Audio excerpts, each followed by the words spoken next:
Iniciamos con la clasificación de la materia. Sabemos que la química es la ciencia que estudia la materia y los cambios que experimenta. Definimos también materia, que es todo lo que ocupa un lugar en el espacio, que tiene cierta masa y volumen. La materia incluye todo lo que podemos ver y tocar y lo que no podemos ver y tocar también. La clasificación de la materia incluyen sustancias, mezclas, elementos y compuestos. Vemos que la materia se clasifica en sustancias puras y mezclas. Las mezclas solamente pueden ser separados por métodos físicos. Los métodos físicos están basados en los cambios físicos. Aquellos cambios en donde la estructura de la materia no experimenta una transformación. Las sustancias puras están clasificadas en elementos y compuestos. Elementos se refiere a átomos y compuestos se refiere a moléculas. Los compuestos pueden separarse por métodos químicos, ya que en estos métodos químicos se fundamenta debido a los cambios químicos que experimenta, o sea que la materia sufre cambios en su estructura química. Las mezclas pueden clasificarse en heterogéneas y en homogéneas. La imagen ahí se cortó un poco, pero es homogéneas. Las mezclas heterogéneas son aquellas que puedes distinguir los componentes a simple vista o con métodos ópticos. Y las mezclas homogéneas son aquellas que no puedes distinguir sus componentes a simple vista o con métodos ópticos. Una sustancia es aquella forma de materia que tiene una composición definida y constante y propiedades distintivas. Entre ellas está el agua, el amoníaco, el azúcar, el oro y el oxígeno. Una mezcla es una combinación de dos o más sustancias en la que se conservan sus propiedades. Ejemplo, el aire, el refresco, la leche, el cemento, etc. Es importante saber que las mezclas no poseen composición constante, como las muestras de aire que pueden variar en su composición según la zona en donde se tome la muestra. Cualquier mezcla, sea homogénea o heterogénea, se pueden formar y luego separar por medios físicos, en sus componentes puros sin cambiar la identidad de tales componentes. Así entonces, el azúcar se puede recuperar de una disolución acuosa al calentar esta última y evaporarla por completo. De igual manera, si tenemos agua con sal, podemos evaporar el agua calentando y obtendremos la sal pura. La condensación del vapor permite recuperar prácticamente el agua. En cuanto a la separación de la mezcla hierro y arena, es posible usar un imán para separar las virutas de hierro, ya que el imán no atrae a la arena misma. Entonces es un proceso físico y fácil de hacer. Esta es una representación esquemática de una mezcla homogénea, azúcar y agua, por lo que al combinarse sus componentes no pueden distinguirse a simple vista, en comparación a una mezcla heterogénea que estamos mezclando tierra y agua y es observable en donde se encuentra el componente tierra y el componente agua, y como es observable se le conoce como mezcla heterogénea. Los sistemas dispersos son aquellos que tienen una importancia biológica y en el entorno, como soluciones, coloides y suspensiones. Aquí tenemos una tabla comparativa en donde las soluciones no se sedimentan, coloides no se sedimentan y suspensiones sí se sedimentan. Los elementos y compuestos. En este caso, un elemento es una sustancia que no se pueda separar en otra más sencilla. Todos los elementos son aquellos que se encuentran en la tabla periódica. Un compuesto es una sustancia formada por átomos de dos o más elementos unidos químicamente. Es prácticamente la unión de dos o más elementos. A diferencia de las mezclas, los compuestos solo se pueden separar en sus componentes puros por medios químicos. Sabemos que las principales características de los estados de agregación están específicamente en el volumen, en la forma y en la compresibilidad.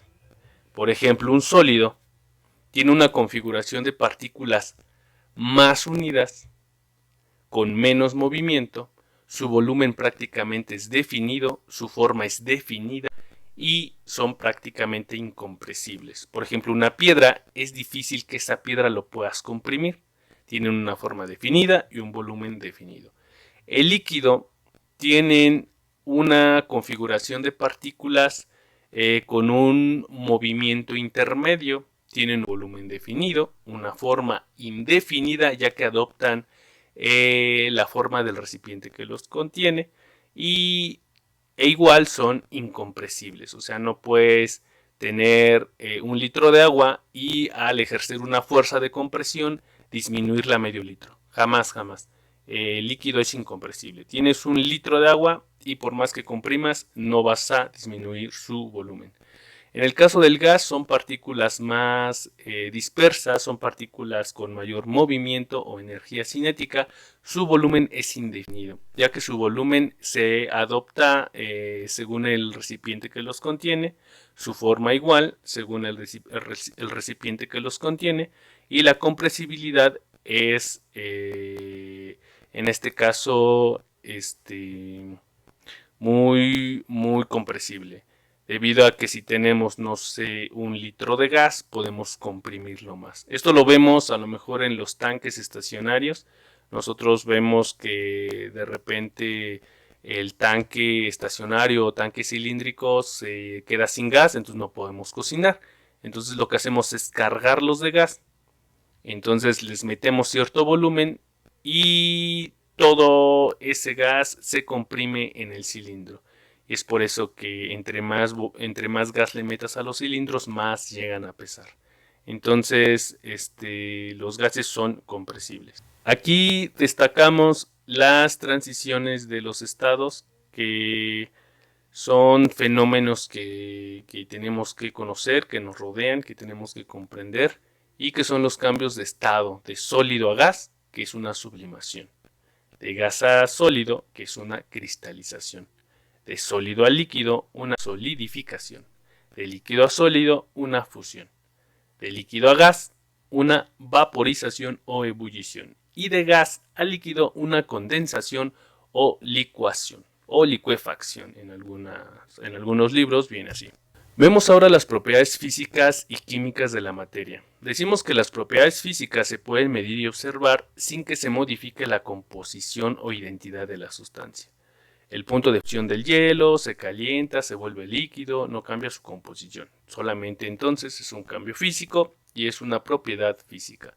Una propiedad química, a fin de observar esta propiedad, debe ocurrir un cambio químico. Por ejemplo, el hidrógeno al quemarse en presencia del oxígeno para formar agua cambia de manera radical su estado químico, siendo hidrógeno, y al mezclarse con agua pues forma H2O. Entonces originalmente el hidrógeno es gaseoso y al combinarse con agua se vuelve líquido. Prácticamente su estructura cambió. Eso se le conoce como cambio químico y es una propiedad química. Existen entonces una forma de clasificar también las propiedades de la materia como propiedades extensivas e intensivas. Las extensivas prácticamente son las generales, también llamadas así. Las intensivas, también llamadas específicas. Las extensivas dependen de la cantidad de materia que se considere. Los valores de una misma propiedad extensiva pueden sumarse. ¿A qué nos referimos? Una propiedad general podría ser la masa. Se refiere a eso, que las propiedades se pueden sumar, ¿no? Entonces, si yo tengo una masa de 1 kilogramo, obviamente puedo sumarle otro kilogramo para obtener como un resultado 2 kilogramos. Entonces, en este caso, las propiedades extensivas son sumativas. En el caso de las propiedades intensivas o específicas, no dependen de cuánta materia se considere. Estas propiedades no son aditivas. Por ejemplo, el punto de ebullición del agua es de 100 grados centígrados en condiciones pues estándares, ¿no? O condiciones normales. Y si nosotros, por ejemplo, tenemos 1 litro de agua, va a ebullir siempre a 100 grados centígrados. Si nosotros tenemos 2 litros de agua, no vamos a sumar 100 más 100 para que nos dé 200 grados centígrados. Prácticamente no se puede como propiedad intensiva. Entonces, si tengo 1 litro, 2 litros, 5 litros, siempre va a ebullir a 100 grados centígrados. A eso se refiere. Estas propiedades no son aditivas. Aquí tenemos un esquema donde nos indica de manera muy resumida los conceptos de propiedades de la materia, que son las generales como masa, peso, volumen, inercia, porosidad, elasticidad, impenetrabilidad y divisibilidad. Las específicas, que son la física y la química, ¿no? En las físicas encontramos las organolépticas, dureza, ductibilidad, maleabilidad, densidad, punto de ebullición y fusión, solubilidad, conductividad térmica y eléctrica. Y en las propiedades químicas encontramos la reactividad, la combustión, la oxidación y la reducción. Los métodos de separación esenciales son la decantación, la filtración, el tamizado, la evaporación, la centrifugación, la destilación, la cristalización, la sublimación, la diferencia de solubilidades, la cromatografía y la imantación. Hemos hablado hasta aquí solo de materia. Mencionaremos entonces la otra parte que también es de importancia en la química, que es la energía. Decimos que la energía es la capacidad que tiene cualquier cuerpo o partícula para producir un trabajo. Es un concepto de física, pero que también se aplica en química. La energía es en física mecánica y podemos clasificarla en energía cinética, que es la energía en movimiento, y la energía potencial, que es la energía en reposo. Estos conceptos se aplican mucho también en química. Sabemos entonces que la energía es la capacidad para realizar un trabajo. Podemos utilizar una magnitud escalar, como es el trabajo, fuerza por distancia, o la potencia, que son los vatios, ¿no? La energía va involucrada mucho en química debido a que existen diversas fuentes de energía.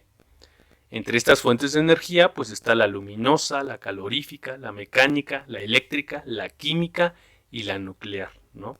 Y prácticamente en nuestro entorno existe siempre una conservación de esa energía o una transformación de la energía, ¿no?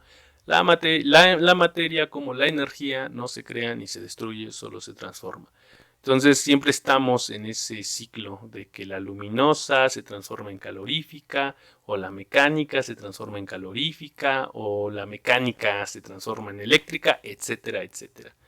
Las fuentes de energía prácticamente son renovables o no renovables. Y la energía que nosotros usamos de cajón o de manera más común son los combustibles fósiles. Y que estos a su vez al alimentar generadores pues la transforman en electricidad.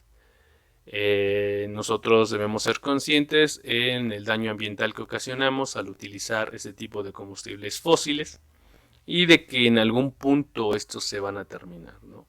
Entonces el interés de los combustibles alternos o de la energía alterna en química es de gran importancia. Es importante mencionar que la energía química o nuclear es aquella que mantiene unido a los átomos. Y este ejemplo prácticamente es de gran importancia, ya que nos ayuda a comprender más a partir de que sabemos que los átomos están unidos con esta energía química o nuclear, ¿no? Y al comprenderlas podemos entonces entender reacciones químicas que veremos más adelante.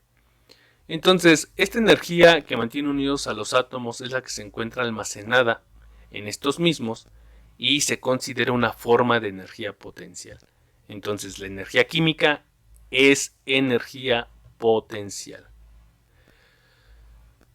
Esta energía química o energía potencial de los átomos se debe a las subpartículas que están dentro de este mismo átomo, y es importante saber que existen, es importante conocerlas, ya que De estas dependen las interacciones con otros elementos.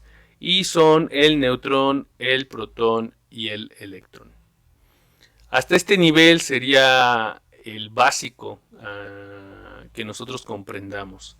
Quizá como mención es de que en la actualidad pues existen más partículas pequeñas, ¿no? Que estos neutrones, protones y electrones, como son los quarks, leptones, etcétera, etcétera. Pero es solo para saber que pues la química no tiene límites hasta ahora, se siguen descubriendo nuevas cosas y entre más descubramos, pues más comprendemos nuestro entorno y los fenómenos que nos rigen. Si comprendimos la unidad, probablemente podremos responder las siguientes preguntas, que es, ¿cómo podemos clasificar la materia? ¿Qué es un compuesto? ¿Qué es un cambio físico y químico? ¿Qué es fusión en el contexto de cambios de estado de la materia? ¿Cuáles son las propiedades que pueden sumarse y dependen de la cantidad de materia? ¿Cuáles son las propiedades químicas de la materia? ¿En qué consiste la filtración, destilación y cromatografía? ¿Qué es energía? ¿Qué es la energía química o nuclear? ¿Y cuáles son las principales partículas subatómicas? No pudimos adentrarnos al estudio de los métodos de separación, pero si pausas la presentación o el video podrás darte cuenta de la definición de cada método de separación de mezclas para que la puedas estudiar y puedas responder la pregunta número 7.